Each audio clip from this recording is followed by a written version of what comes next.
여러분, 혹시 가슴속에 묵은 오해 하나쯤 품고 살고 계시지는 않나요? 오랜 친구와의 써먹해진 관계, 가족 간에 쌓인 보이지 않는 벽, 직장 동료와의 불편한 침묵. 말 한마디면 풀릴 수도 있었을 텐데, 차마 입이 떨어지지 않아, 혹은 어떤 말을 해야 할지 몰라, 가슴만 치며 시간을 보낸 적은 없으신가요? 오해라는 것은 처음에는 아주 작은 먼지 같지만, 시간이라는 바람을 만나면 거대한 모래 언덕이 되어 마음의 길을 막아섭니다.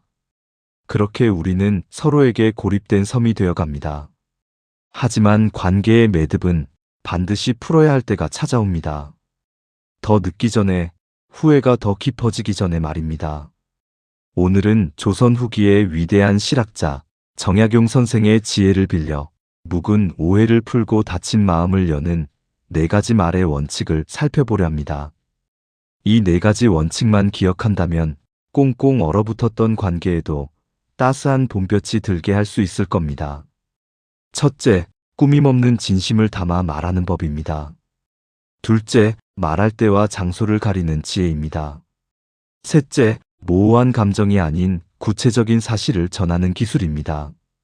넷째, 나의 허물을 먼저 인정하는 용기입니다.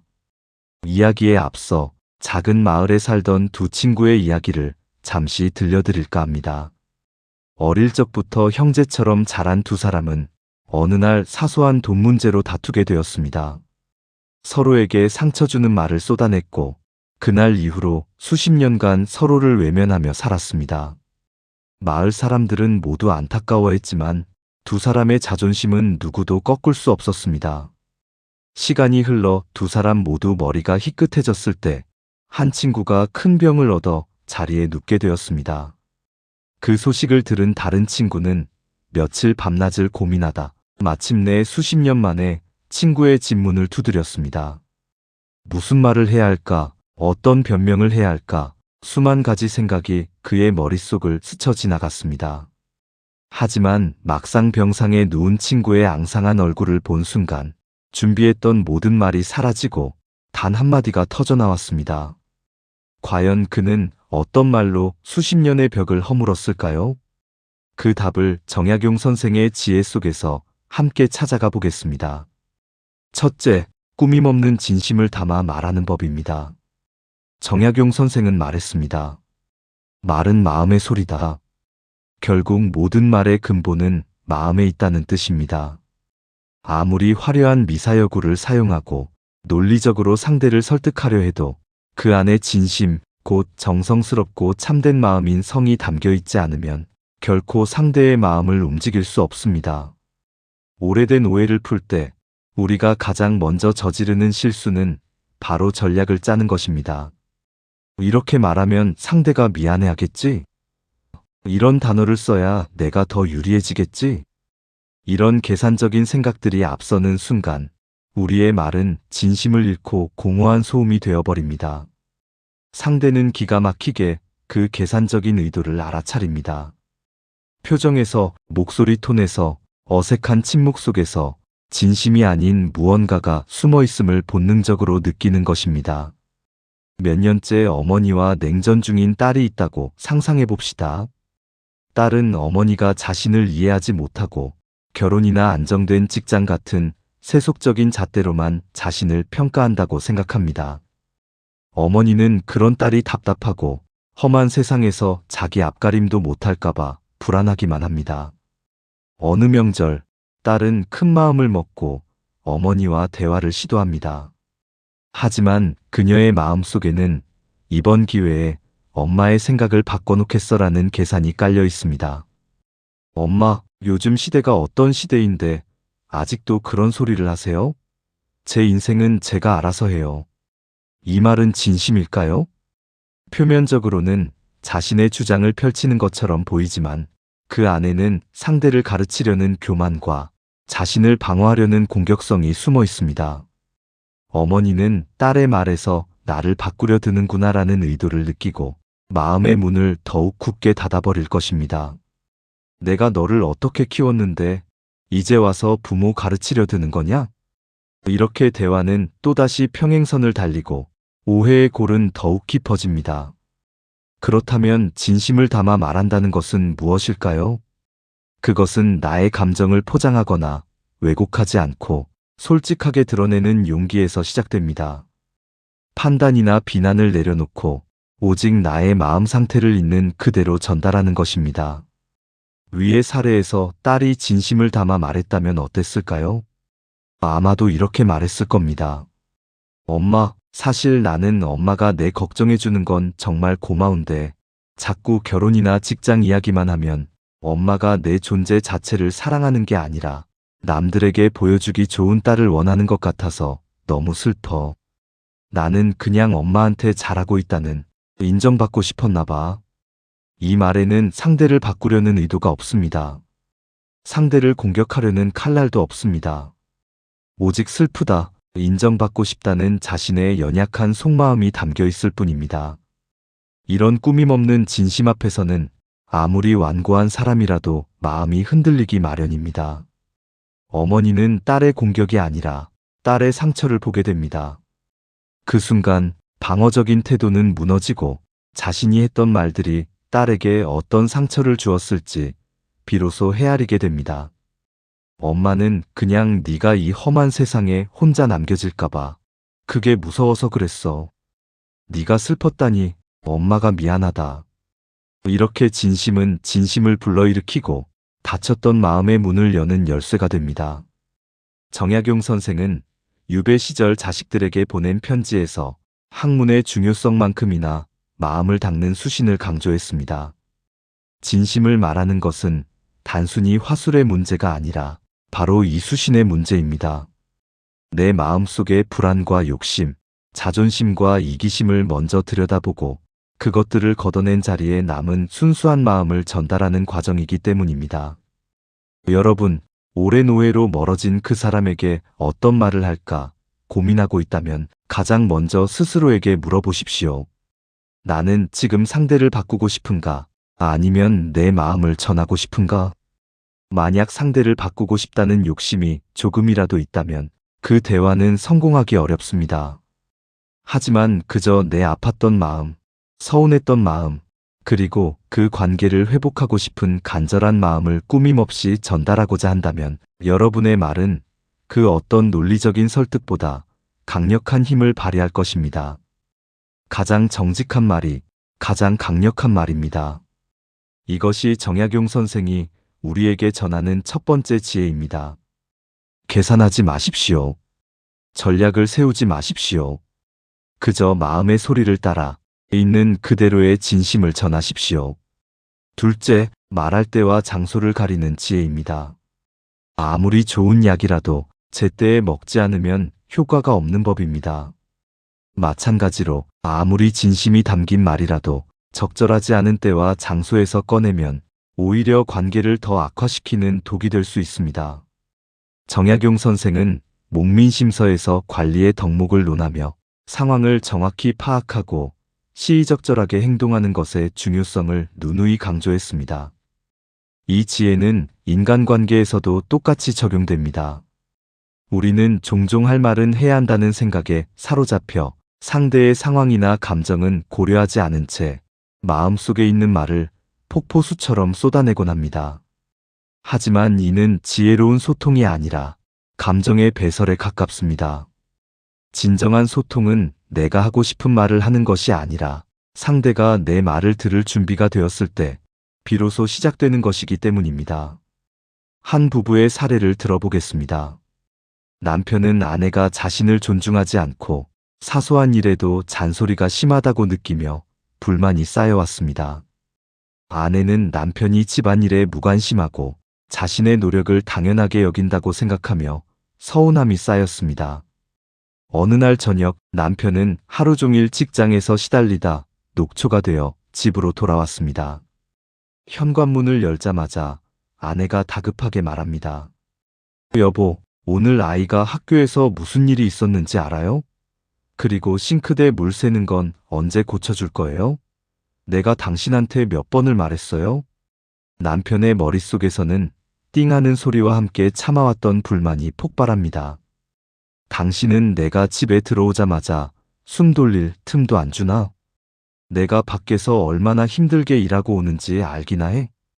당신 눈에는 내가 고장난 기계 고치는 사람으로만 보여. 아내 역시 지지 않고 맞섭니다. 그럼 나는 집에서 노는 줄 알아요? 하루 종일 당신이랑 애 뒤치다꺼리 하느라 허리 펼 시간도 없었어요. 이렇게 시작된 싸움은 걷잡을 수 없이 커지고 서로에게 깊은 상처만 남긴 채 끝이 납니다. 이 상황에서 누구의 잘못이 더 클까요? 물론 양쪽 모두에게 서운함의 이유는 있었을 겁니다. 하지만 결정적인 실수는 때를 가리지 못한 데 있습니다. 아내는 남편이 육체적으로나 정신적으로 가장 지쳐있는 최악의 타이밍에 자신의 답답함을 쏟아냈습니다.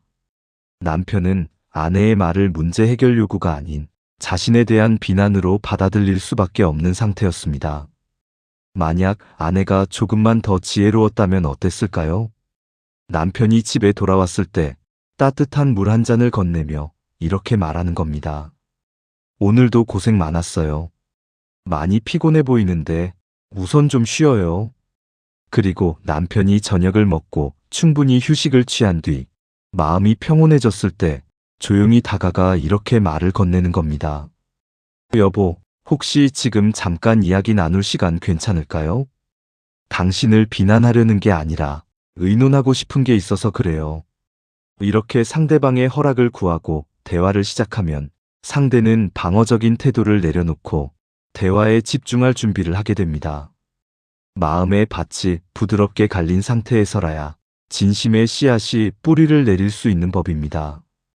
장소의 선택 또한 마찬가지입니다. 아이들이 보고 있는 거실이나 시부모님이 계신 집 혹은 친구들과 함께 있는 시끄러운 식당에서 민감한 이야기를 꺼내는 것은 불에 기름을 붓는 격입니다. 주변 사람들의 시선 때문에 혹은 자존심 때문에 솔직한 대화는커녕 서로를 향한 비난만 오가기 쉽습니다. 오해를 풀기 위한 대화는 반드시 두 사람만이 조용히 집중할 수 있는 공간에서 이루어져야 합니다. 고요한 찻집에 마주 앉은 자리도 좋고 아무도 없는 공원을 나란히 걷는 것도 좋습니다. 외부의 방해로부터 차단된 안전한 공간이라는 인식이 들 때 사람들은 비로소 마음속 깊은 곳에 숨겨두었던 진솔한 이야기를 꺼내놓기 시작합니다. 정약용 선생이 강조한 실사구시의 정신은 이처럼 관계에서도 구체적이고 현실적인 지혜를 요구합니다. 뜬구름 잡는 이상론이 아니라 지금 상대의 표정은 어떤지, 목소리는 어떤지, 주변 환경은 어떠한지를 면밀히 살피는 관찰력이 필요합니다. 나의 진심을 전하는 것만큼이나 상대가 그 진심을 편안하게 받아들일 수 있는 때와 장소를 마련해주는 것이 상대를 향한 진정한 존중이자 배려입니다. 그러니 여러분, 묵은 오해를 풀고 싶다면 성급하게 달려가지 마십시오. 먼저 숨을 고르고 상황을 살피십시오. 상대의 마음이 가장 평온한 때는 언제일까? 우리의 대화를 방해하지 않을 가장 좋은 장소는 어디일까? 이 질문에 대한 답을 찾는 것만으로도 여러분은 이미 성공적인 대화의 절반을 이룬 셈입니다. 좋은 내용은 좋은 그릇에 담아야 그 가치가 빛나는 법입니다. 여러분의 진심이라는 귀한 내용을 알맞은 때와 적절한 장소라는 최고의 그릇에 정성껏 담아 전달하십시오. 이것이 관계의 명예, 정약용 선생이 처방하는 두 번째 지혜입니다. 셋째, 모호한 감정이 아닌 구체적인 사실을 전하는 기술입니다. 오랜 오해를 풀기 위한 대화가 실패하는 가장 큰 이유 중 하나는 서로가 사실이 아닌 해석을 가지고 싸우기 때문입니다. 너는 항상 나를 무시해. 당신은 나한테 전혀 관심이 없어. 부장님은 늘 저한테만 까다롭게 구세요. 이런 말들은 모두 사실이 아니라 자신의 감정에 기반한 주관적인 해석에 불과합니다. 이런 말을 들은 상대방은 어떻게 반응할까요? 즉시 방어 기제를 발동하며 반박하기 시작합니다. 내가 언제 너를 무시했다고 그래? 말도 안 되는 소리 하지 마. 내가 당신한테 관심이 없다니 내가 매일 힘들게 돈 벌어다 주는 건 뭔데? 내가 언제 자네한테만 까다롭게 굴었나? 자네가 일을 제대로 못하니까 그러는 거지. 결국 대화는 네가 맞냐, 내가 맞냐는 식의 해묵은 감정 싸움으로 번지고 원래 해결하려던 문제는 온데간데 없이 사라진 채 서로에게 더 깊은 상처만 남기게 됩니다. 정약용 선생은 학문을 함에 있어 뜬구름 잡는 공리공론을 가장 경계하고 구체적인 증거에 기반한 실증적인 태도를 강조했습니다. 인간관계의 문제를 해결할 때도 마찬가지입니다. 나의 주관적인 감정과 해석을 잠시 내려놓고 누가 봐도 부정할 수 없는 객관적인 사실이나 구체적인 행동에서부터 이야기를 시작해야 합니다. 예를 들어 앞서 말한 너는 항상 나를 무시해라는 말 대신 이렇게 이야기하는 겁니다. 지난주 회의 때 내가 새로운 아이디어를 제안했는데 네가 내 말을 끝까지 듣지 않고 중간에 끊고 다른 주제로 넘어갔을 때 나는 내 의견이 무시당하는 것 같아서 정말 많이 서운했어. 이 말에는 상대방을 무시하는 사람으로 단정하는 비난이 없습니다. 대신 회의 때 내 말을 끊었던 구체적인 사건 사실과 그로 인해 내가 느낀 서운함 감정이 명확하게 분리되어 전달됩니다. 상대방은 나는 너를 무시한 적 없어라고 반박하는 대신 아, 내가 그때 그랬었나? 그 행동이 친구를 그렇게 서운하게 만들었구나 라고 생각하며 자신의 행동을 돌아볼 여지를 갖게 됩니다. 상황을 공격하는 것이 아니라 자신의 감정을 설명하는 것이 핵심입니다. 또 다른 예를 들어볼까요? 아내가 남편에게 당신은 나한테 전혀 관심이 없어라고 말하는 대신 이렇게 말할 수 있습니다. 여보, 내가 지난 한 달 동안 당신한테 회사에서 있었던 힘든 일에 대해 3번이나 이야기했는데 당신이 그때마다 휴대폰만 쳐다보고 건성으로 대답했을 때 나는 당신에게 더 이상 중요한 사람이 아닌 것 같아서 정말 외로웠어. 이 말 속에는 관심 없는 남편이라는 낙인이 없습니다. 한 달 동안 3번 휴대폰을 보며 건성으로 대답했던 구체적인 행동 사실과 그로 인해 아내가 느낀 외로움 감정이 담겨 있을 뿐입니다. 남편은 내가 관심이 없다니 라며 억울해하는 대신 아, 내가 무심코 했던 행동이 아내를 그렇게 외롭게 만들었구나. 정말 미안한데 라고 생각하며 아내의 마음에 공감할 수 있게 됩니다. 이처럼 구체적인 사실을 먼저 제시하는 대화법은 상대의 방어벽을 허물고 문제의 본질에 집중하게 만드는 놀라운 힘을 가지고 있습니다. 이는 비난과 평가의 언어를 관찰과 느낌의 언어로 바꾸는 전환입니다. 정약용 선생이 부패한 관리를 벌할 때에도 너는 나쁜 놈이다라고 단죄하기 전에 그가 저지른 비리를 조목조목 구체적인 증거와 함께 제시했던 것과 같은 이치입니다. 명확한 사실 앞에서는 그 누구도 섣부른 변명을 늘어놓기 어렵기 때문입니다.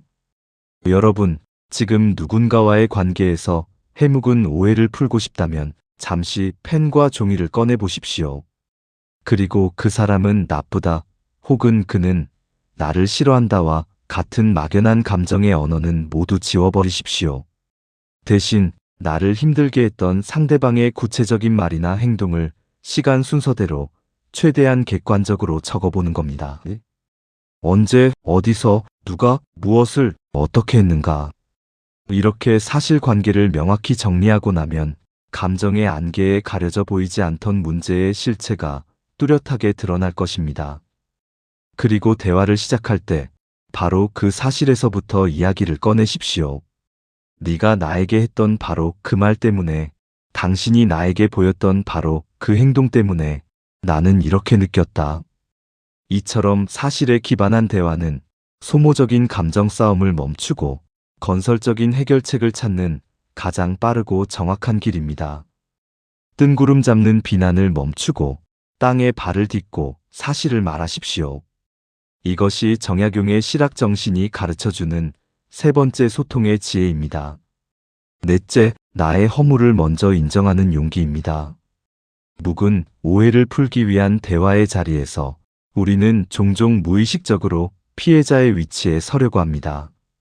나는 상처받았고 너는 상처를 주었다는 구도를 만들어야 심리적으로 안정감을 느끼고 대화에서 우위를 점할 수 있다고 믿기 때문입니다. 그래서 상대방의 잘못을 지적하고 사과를 받아내는 것을 대화의 최종 목표로 삼곤 합니다. 하지만 이런 접근 방식은 갈등을 해결하는 것이 아니라 오히려 승자와 패자를 가르는 또 다른 싸움을 시작하는 것과 같습니다. 정약용 선생은 평생을 수신, 즉 자기 자신을 닦는 것을 모든 것의 근본으로 삼았습니다. 나라를 다스리는 경세학의 대가였지만 그는 모든 문제의 시작과 끝은 결국 자기 자신에게로 돌아온다고 보았습니다. 인간관계의 갈등 역시 마찬가지입니다. 어떤 갈등이든 100% 한쪽의 잘못만으로 일어나는 경우는 거의 없습니다. 아무리 내가 큰 피해를 입었다고 느껴도 곰곰이 되짚어보면 그 갈등에 기여한 나의 작은 말실수, 무심한 행동, 혹은 섣부른 오해가 반드시 있기 마련입니다. 진정으로 관계를 회복하고 싶다면 상대의 잘못을 추궁하기에 앞서 바로 그 나의 작은 허물을 먼저 인정하고 드러내는 용기가 필요합니다. 물론 네가 했던 그 말에 나는 정말 큰 상처를 받았어. 하지만 돌이켜보니 그때 나도 너한테 너무 예민하게 반응했던 것 같아. 내 감정만 앞세워서 내 입장은 전혀 생각하지 못했어. 그 부분은 내가 정말 미안하게 생각해. 이렇게 나의 잘못을 먼저 인정하는 순간 대화의 분위기는 극적으로 바뀝니다. 팽팽하게 당겨져 있던 활시위가 느슨해지고 서로를 겨누던 창과 방패를 내려놓게 됩니다. 상대방은 더 이상 자신을 방어해야 할 필요성을 느끼지 못하게 됩니다. 오히려 아니야, 내가 더 잘못했지라며 자신의 잘못을 인정할 마음의 공간이 생겨납니다. 나의 용기 있는 자기 고백이 상대방의 자기 고백을 이끌어내는 마중물이 되는 것입니다. 오랫동안 연락이 끊겼던 형제가 있다고 해봅시다. 동생은 형이 부모님 유산 문제에서 자신을 무시하고 독단적으로 행동했다고 믿고 있고, 형은 동생이 자신의 노고는 알아주지 않고 권리만 주장한다고 생각합니다. 두 사람이 마주 앉아 서로의 억울함만 토로한다면 대화는 한 발짝도 나아가지 못할 것입니다. 하지만 만약 형이 먼저 이렇게 말한다면 어떨까요? 동생아, 오랜만이다. 그동안 연락 못해서 미안하다. 사실 그 일 이후로 너를 볼 면목이 없었다. 내가 장남이라는 책임감에 너무 앞서 나가서 내 의견을 제대로 듣지 않고 혼자 결정했던 것 같아. 네 마음을 헤아리지 못했던 거, 형이 정말 잘못했다. 이 말을 들은 동생의 마음은 어떨까요? 아마도 얼음장 같던 마음이 눈 녹듯 녹아내릴 것입니다.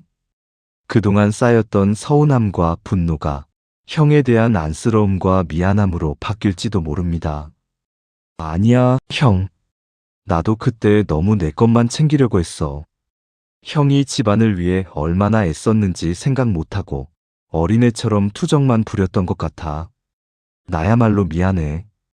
이렇게 나의 허물을 먼저 인정하는 말 한마디는 수년간 굳게 닫혀있던 마음의 빗장을 여는 가장 강력한 힘을 가지고 있습니다.